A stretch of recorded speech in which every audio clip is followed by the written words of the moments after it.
Hello everyone. तो कैसे हो आप सभी का मेरे YouTube channel the learning hub में स्वागत है। तो आज हम डिस्कस करने वाले हैं अपने हिस्ट्री का BA first year second semester का सिलेबस। ठीक है, तो अगर हम बात करते हैं हमारे सब्जेक्ट की, तो हमारा जो सब्जेक्ट है वो हिस्ट्री है और आज हम इसका करेंगे सिलेबस डिस्कस। ठीक है, और अगर हम बात करते हैं अपने कोर्स कोड की कि हमारा जो कोर्स है उसका कोड क्या है, तो इसका कोड है हमारा A050201T। और अगर बात आती है कोर्स टाइटल की, तो कोर्स टाइटल है हमारा history of medieval India 1206 AD to 1757 AD। ठीक है, यानी कि मध्यकालीन भारत का इतिहास 1206 ईस्वी से लेकर 1757 ईस्वी तक। तो सबसे पहले मैं आपको बता देती हूँ, जो हमारा एग्ज़ाम होता है उसको टोटल 100 मार्क्स का होता है, जिसमें से हमारे जो 75 मार्क्स का जो आता है हमारा पेपर आता है, और जो 25 नंबर होते हैं वो हमको कॉलेज और कैंपस की तरफ से मिलते हैं। तो हम स्टार्ट करते हैं अपना।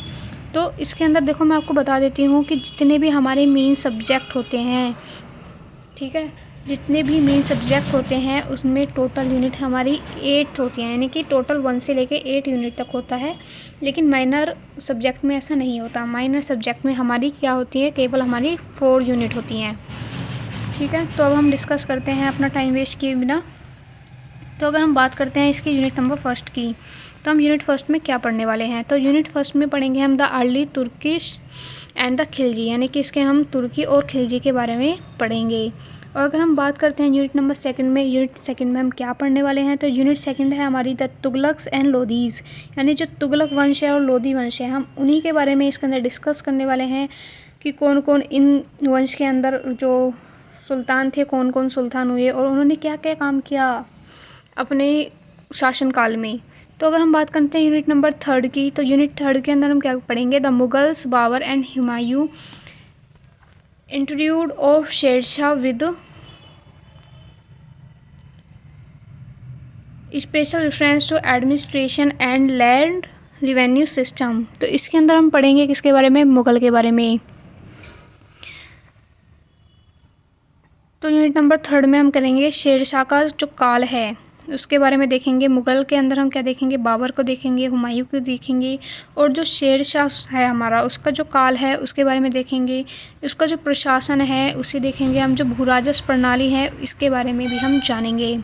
ठीक है, अगर बात आती है हमारी यूनिट नंबर फोर्थ की, तो यूनिट नंबर फोर्थ में हम क्या पढ़ने वाले हैं, तो यूनिट नंबर 4 में पढ़ेंगे हम अकबर टू शाहजहाँ, यानी कि अकबर से लेके शाहजहाँ तक का जो काल है इसके बारे में हम पढ़ेंगे। और साथ ही हम पढ़ेंगे mansabdari, relation with Rajput and Maharana Pratap, religious policy. तो हम साथ ही इसके अंदर पढ़ेंगे मनसबदारी के बारे में पढ़ेंगे, राजपूत और महाराणा प्रताप के साथ जो संबंध थे उसके विषय में पढ़ेंगे, और साथ ही इनकी हम धार्मिक नीतियों के बारे में भी पढ़ने वाले हैं, जिसमें अकबर की जो धार्मिक नीतियाँ थी वो क्या थी, बहुत ज़्यादा महत्वपूर्ण थी। इसके बारे में हम डिटेल में पढ़ेंगे।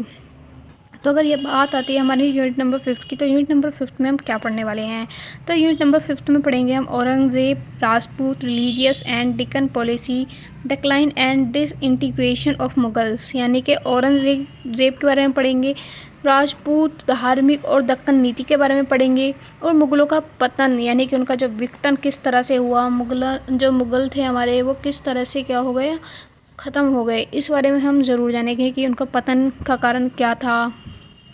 ठीक है, अगर हम बात करते हैं यूनिट नंबर 6 की, तो यूनिट नंबर 6 के अंदर हम पढ़ने वाले हैं rise of Maratha under Shivaji, यानी कि शिवाजी के नेतृत्व में मराठाओं का जो उदय हुआ है वो किस प्रकार से किस तरह से हुआ है, administration, revenue system, concept of Hindu पद, पदशाही एंड लेटर मुग़ल, और साथ ही इसके अंदर उनके प्रशासन जो है उसके बारे में पढ़ेंगे, राजस्व प्रणाली, हिंदू पद और पदशाही की अवधारणा, और बाद में मुग़ल काल के बारे में हम पढ़ने वाले हैं। तो अगर हम बात करते हैं यूनिट नंबर 7 की, तो यूनिट नंबर 7 में हम क्या पढ़ेंगे, तो यूनिट नंबर 7 में पढ़ेंगे हम development of architecture and painting in Mughal period, यानी कि मुग़ल काल में जो वास्तुकला थी और जो चित्रकला थी उसका विकास किस तरह से हुआ। तो इसके बारे में हम डिटेल में डिस्कस करेंगे कि मुग़ल काल के अंदर वास्तुकला और चित्रकला का विकास किस तरह से हुआ।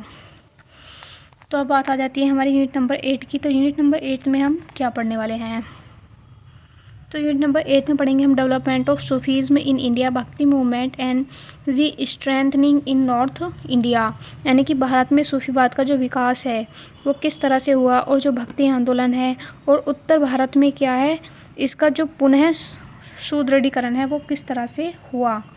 ठीक है, तो मैंने आपको बता दिया है हम क्या क्या डिस्कस करने वाले हैं इन 8 यूनिट में, और एक बार मैं आपको दोबारा से बता देती हूँ इन शॉर्ट कि हम क्या क्या पढ़ने वाले हैं।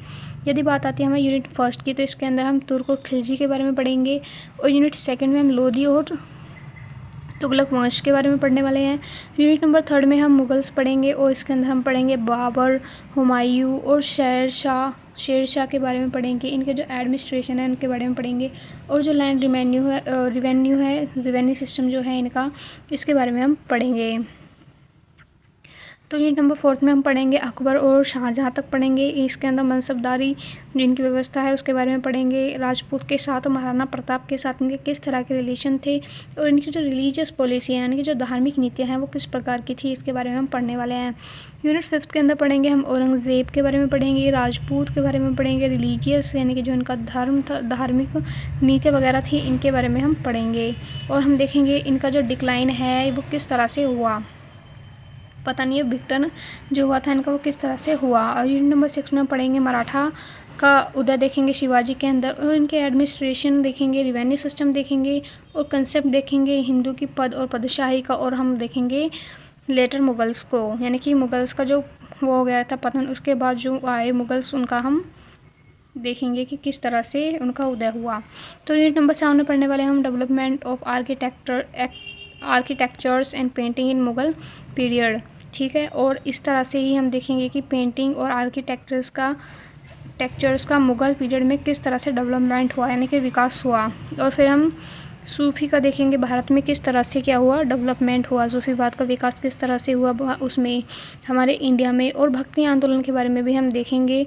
ठीक है, तो इन सबको हम देखने वाले हैं। तो थैंक यू दोस्तों, अगर हमारी वीडियो आपको पसंद आई हो तो प्लीज़ लाइक एंड सब्सक्राइब करें और शेयर करें मेरे चैनल को। अगर आपको किसी भी प्रकार की समस्या आती है या फिर कोई भी चीज़ आपको समझ नहीं आई इस हिस्ट्री के सिलेबस से रिलेटेड, प्लीज़ कमेंट बॉक्स में आप कमेंट करके ज़रूर बताएं। Thank you.